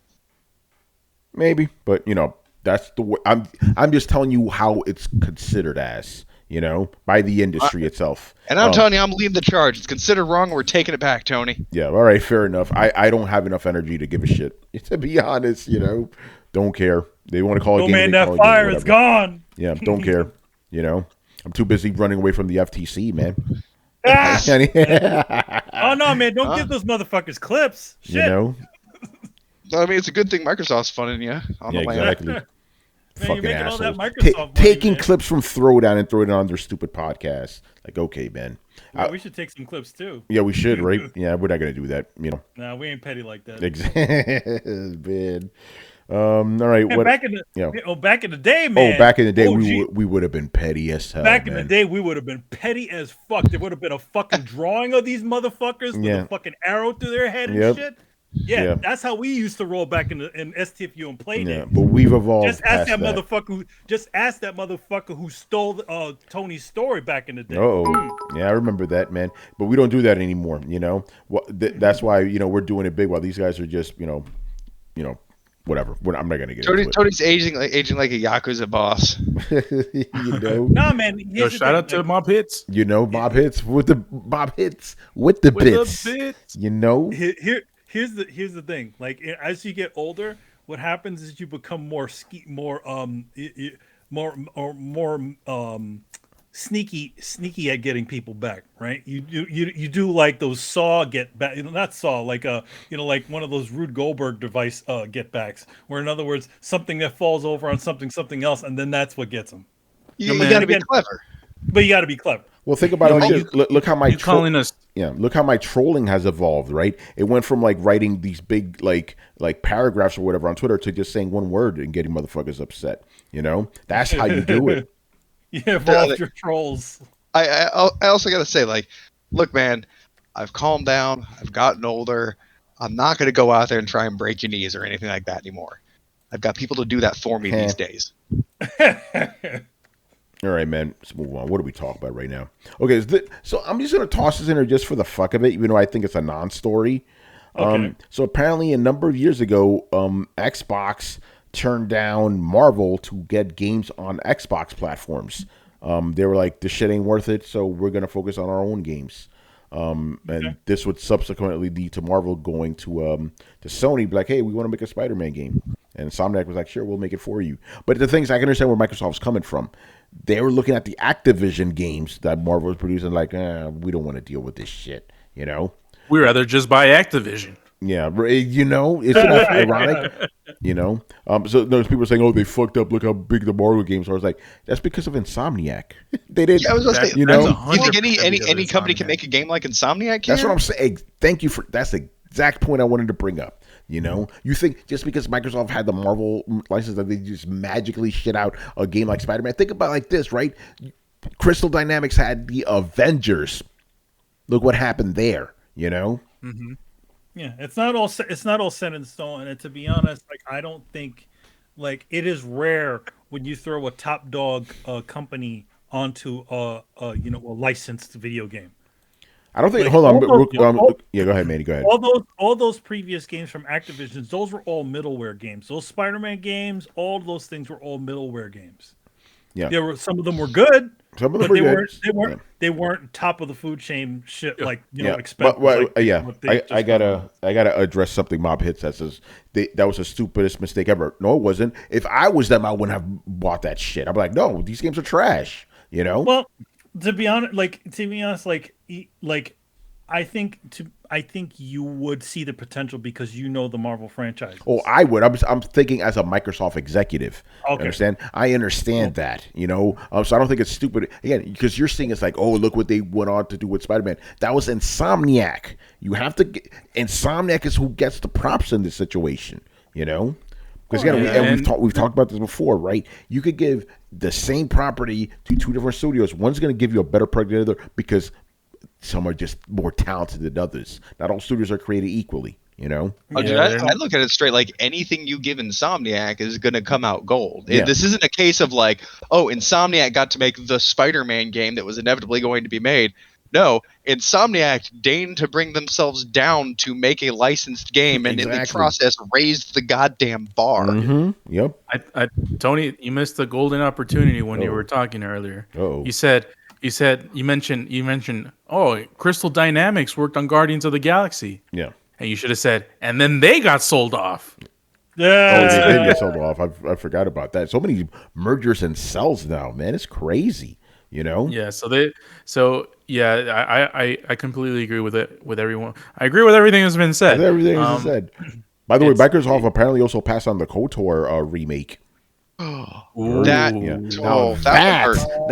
that is a fuck up. Oh, I mean, to be honest, if you think about it, they passed on a lot of things that were already sitting in their laps. KOTOR and Mass Effect. That's right. Yeah. Oh yeah.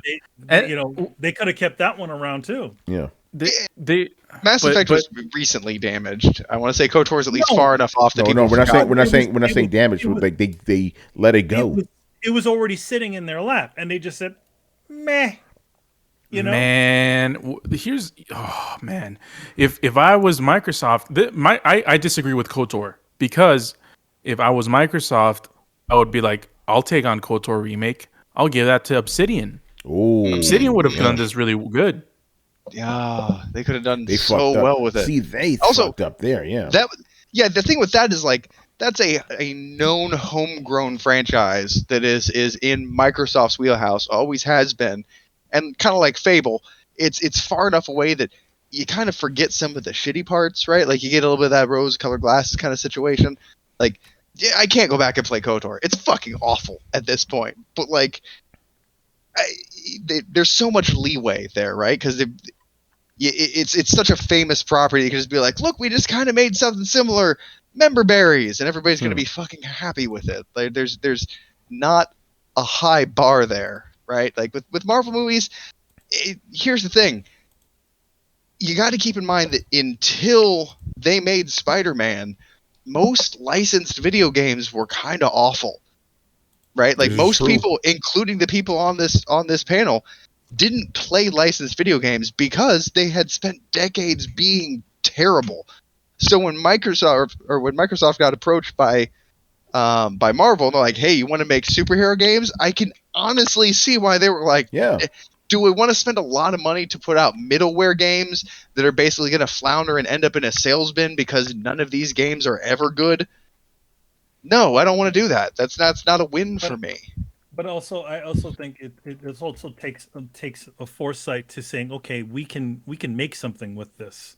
You know, even if it was, you know, like obviously, I'm not going to say missed opportunity because again, that I feel like they were looking at it as a business standpoint, but not as a person who not as someone who sees the potential of what you can do with these things. If they had themselves a Punisher game, which they did have a Punisher game, you know. I mean, if they had some of those characters that fit in the universe of the Microsoft pantheon, sort of, you know, manly men, sort of, you know, shooter guys, I feel like they could have done something with some of it. Yeah, but But I feel like, yeah. but I totally think they but- could have done something. But I in- think in I hindsight. think it just needed that foresight of like, hey, listen, yeah, we see these Marvel things aren't doing so well, but maybe we can do something really interesting with it. Yeah, but they rather focus on their own games. That's what Yeah. that's what happened. And again, I understand that from a business standpoint. Mhm. And yeah, because some of the guys in the chat are pointing out some of the great superhero games. We're not saying there have never been. We're just saying the vast majority of them have been shit. You'll get gold. Remember, like the exceptions to the rules are not the rule. Yeah, you get diamonds in the rough, but I feel like every single time we get one of those good ones, then there was immediately a really shitty one that came on the coattails of it. Yeah, exactly. I mean, remember how much of a revelation the Batman Arkham games were? It's like, holy shit, we haven't had superhero games on this level before. And, it's because those guys understood. It's like, because with Batman in particular, right? They were like, okay, let's put Batman in a fighting game. Let's put Batman in a racing game. Let's put Batman in whatever game. These guys were like, hey, what does Batman do? Let's make mechanics around that. And it worked. I want to say Ark was the first time they actually really tried on any kind of superhero game, because most of the stuff that was like, the idea is to tie back to another franchise. It's to supplement something else. We're not trying to make an original story. We're trying to do all the stuff you saw in the movies, right? So it was kind of hamstrung. Or in the comics, yeah. Yeah. So it's kind of hamstrung. Arkham Asylum was the first one that kind of went like, you know what? This isn't based on a comic. It's its own original story. If you want to know about if you want to know what's going on in here, play the fucking game. Yeah, exactly. The game tells you everything. But again, the genius was like, let's not shoehorn this superhero into a genre. Let's make something based on what this hero does. That's why you had stuff. That's why you had combat. That's why you had all the detective shit, Batman stuff. And it was great. Like Batman. I do have to say, the funniest revelation I had about those games was how much time Batman spends just hanging out in the rafters. Yes. Wait for the guy, like he's got to be up there like texting, answering emails, waiting for the henchman to get below him. Like sometimes, like it's a little less climactic when you don't see him just dash out of the shadows, when you're actually just sitting on the beam for when you are Batman, you're like, but that, by the way, that whole thing was genius, because like the more guys you kept taking out, the more dramatic the music takes, and then when there's one guy left, he is freaking the fuck out. His boys are all out. He's like, fuck, where are these dudes? I know Batman's the guy starts shooting everywhere. It's great, Yeah, well, yeah, driving the people insane was kind of like half the fun of it. It's watch me make this guy never able to sleep again. Yeah, that's hilarious. Yeah, man, good stuff. All right, and what are we talking? Oh, here's the last story of the night. Very interesting. So Ed Fries, he used to work for Microsoft, right? He says he is worried about Game Pass's potential impact on the industry. He feels, as some people do, that Game Pass devalues games. I mean, can you define or hammer down on that a little bit? Like, devalues how? He's saying that if you have games just at your disposal at all time, you're not going to appreciate them. That's what he's basically getting at, Yeah, you're gonna taste test a lot. Yeah, and he also kind of fears for the developers as well. Even though we're going to get to that in a bit, he goes the one thing that they're doing that makes me nervous is Game Pass. Game Pass scares me because there's a somewhat analogous thing called Spotify that was created for the music business.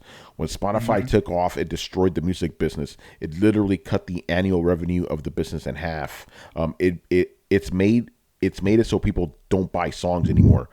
People don't buy songs on iPhone, for example, because why would they? They're all on subscription service. Apple said they're going to take away buying songs because no one's buying them anymore. So we have to be careful we don't create the same system in the game business.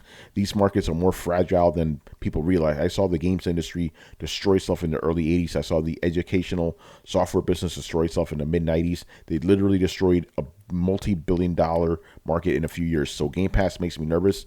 As a customer, I love it. I love Spotify as a customer. I love all the songs I'd ever want. It's a great deal as a customer, but it isn't necessarily great for the industry.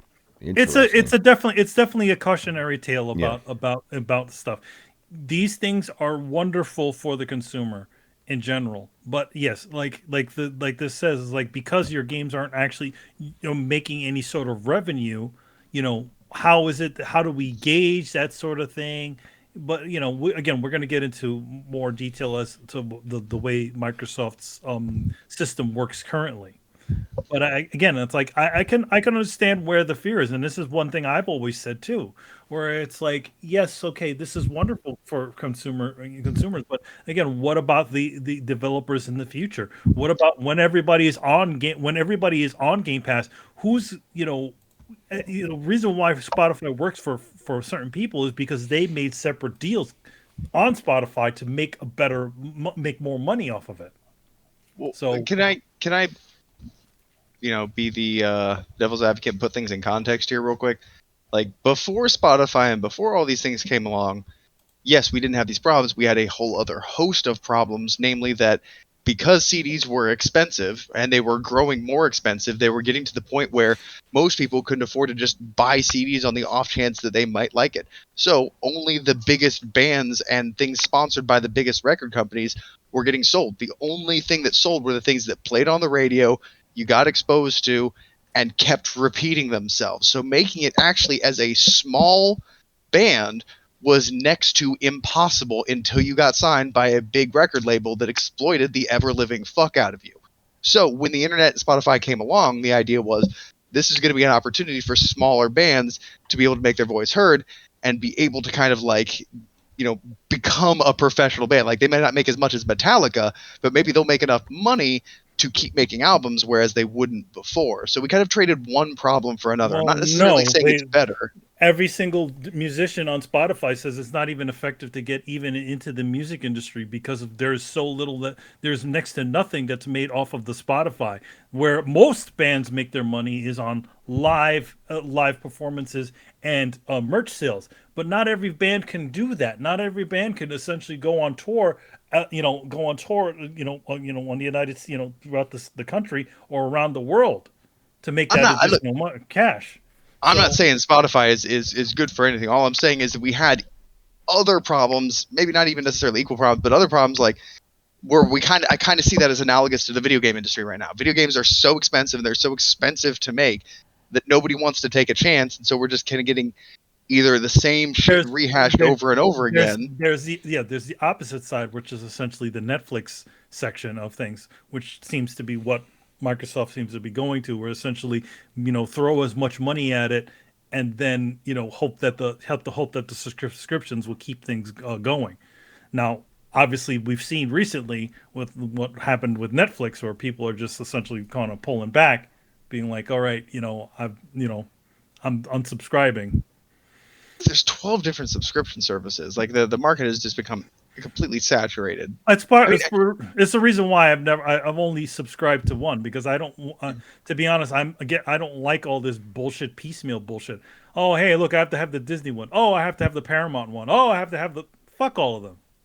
Yeah, it's kind of, I guess my answer to this whole thing would be like, I'm kind of in the same boat where I'm afraid, but then there's another part of me that says like, okay, well, if you kind of look at Netflix or Disney or some of these other things in terms of just content that's coming out for people, like, they are releasing more content, and Disney's kind of found a way where they kind of realize like, well, instead of getting you to buy a couple movie tickets a year, if we get you to keep this subscription, we can actually sink millions and millions of dollars into miniseries. So now we're seeing like miniseries with higher production values than ever before. We're getting movie quality things at home. So, and they're still making more money that way than they were because they just kind of cut out the theaters. I can see this kind of going to a way like, well, where do they make the money out of this? They fucking cut out Target and Walmart. Fuck them.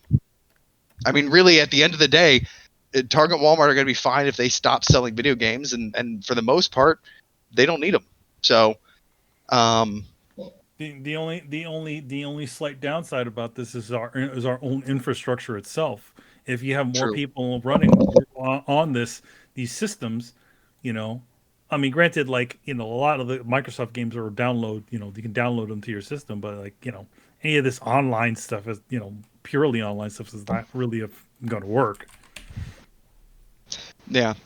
I mean, it's an interesting concept that he brings up because, like, I mean, the way I would see this kind of, I don't know, like, what's the worst case scenario we see from here? Like, so basically, video games start getting made and they start going directly for subscription service, so we see what less mainstream video games being made and more things being made for subscription services?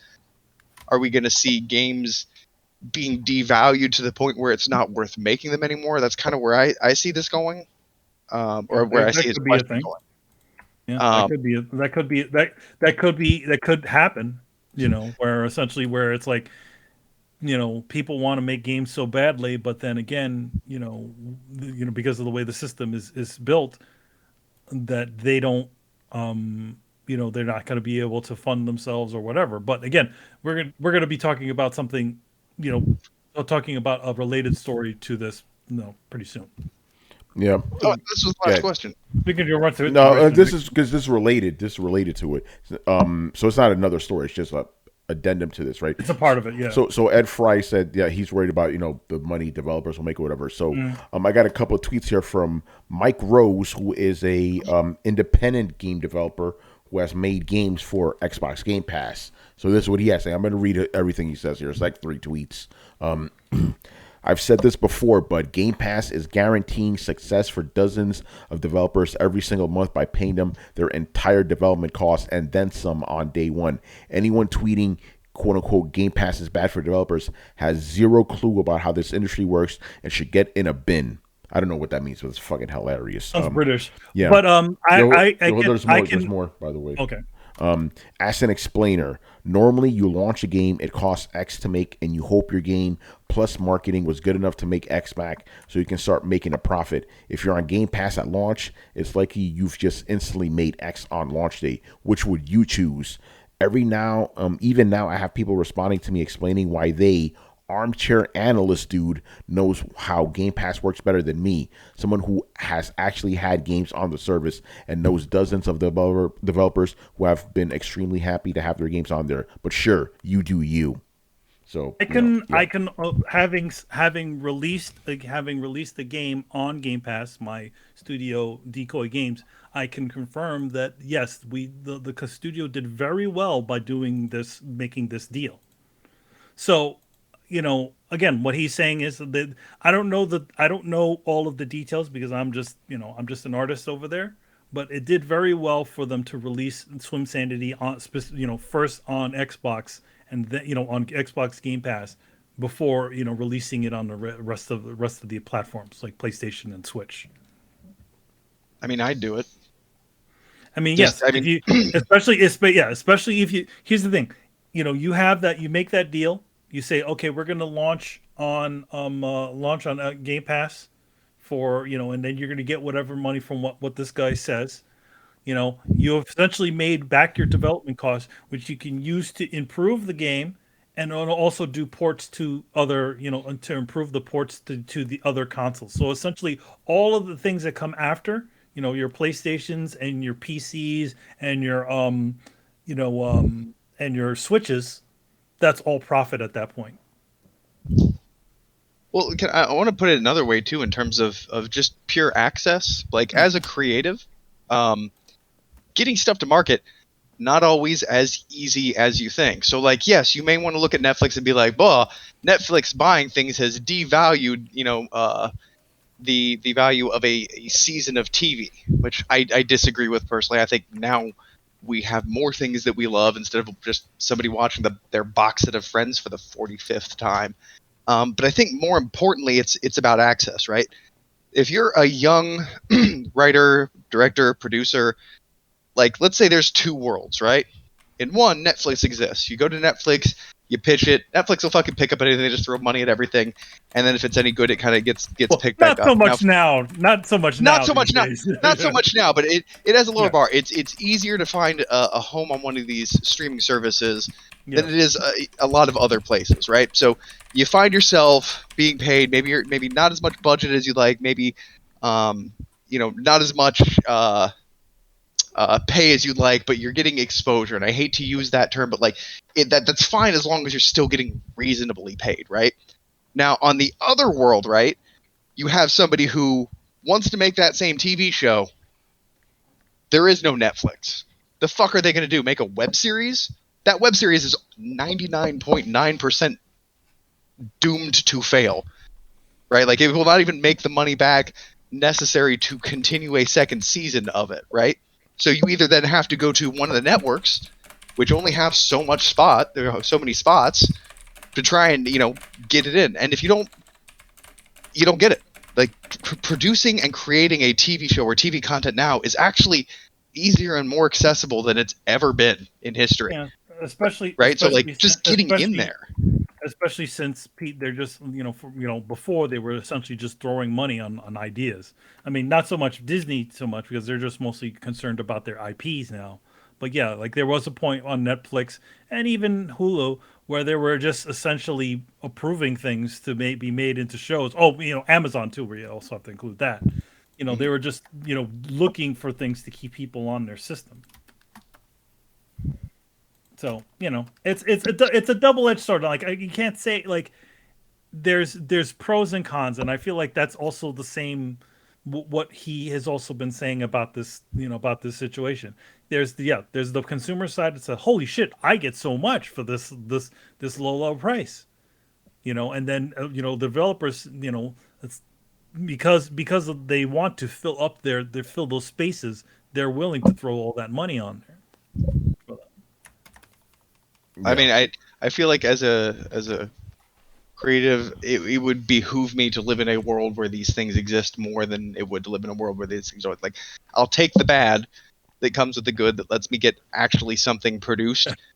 I'd rather get paid 80% of what something's worth and produce it than nothing. So, I mean, to be honest, I look at it this way: get in, get your money, and then if the fucking bottom falls out, it's okay. You made your money. You're out.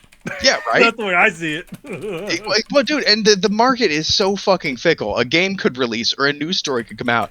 A picture of a fucking farting panda could take the internet by storm, and everybody just forgets about your game on release day weekend, and after that, it just gets shuffled back into the bin, never to be seen again. It's the exposure, and like even then, you can't even quantify getting a game out on.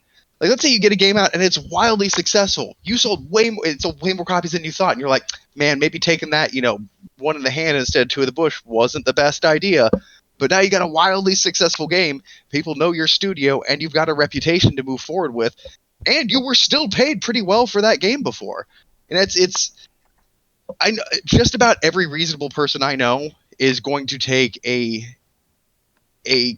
considerable bird in the hand versus the potential for a really great two birds in the bush. You know what I mean? It's just kind of, unless you're rich and just have a fuckload of money saved away, it's a reasonable, responsible thing. And it's not like they're paying them slave wages for coming out and doing stuff on Game Pass anyway. They're very well compensated. They're paying them with the game costs and more, so that's a good thing. Yeah.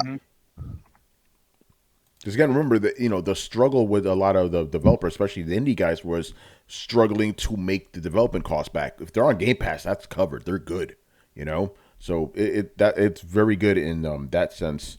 But yeah, I'm not going to get into the whole Netflix thing because I honestly think these streaming services have completely devalued shows, and I think shows are actually worse now than ever. They're fucking cheap as shit. Why would you not get into that? Because they're terrible, But if I was a producer, I would totally do up to. I'm saying as a customer, like I see the quality just plummeting, So, but we're not going to get into that right now. It's funny because like we come from you say you see the quality plummeting when we literally grew up an age where the effects on these TV shows used to look like shit. Oh, they used to look like shit. Go watch a fucking Babylon 5. Yeah, but have you like, for example, like the last big show I saw was like Boba Fett. I'm like, yo, what is up with these effects? Like go watch Game of Thrones. Those effects were fucking amazing. Then you got this shit, and then you see She-Hulk. It's like, whoa, it's like, bro, what are we doing here? Well, there's also been talk about essentially the special effects industry has been taxed because of all the pandemic shit and all the shows being produced at once. But I will meet you halfway. I'll give you this. TV show effects have gone up. Movie effects have gone down weirdly. So we're kind of getting to this weird middle ground where everything just looks mediocre, I mean, I kind of feel like movie effects have been normalized, and that's more of the issue. They haven't gotten horrible. Like, I mean, Spider-Man looked like it looked okay, you know. But like, dude, 5-7 years ago, I was still watching like Stargate, right? Like, these things were awful. I just say Babylon 5 because that show. Babylon 5 had terrible special effects. Horrible. Jesus Christ, you know. But yeah, I understand where the Ed Fries is coming from, but I also think he may be a little exaggerated because he's comparing it too much to Spotify. It's not the same thing. Again, the developers get paid, you know. But I'm saying, what happens when that precedence doesn't happen anymore? Yeah. Let's say, you know, once it becomes normalized. Because again, the way Spotify works is always because of deals that they've made specifically to get the money.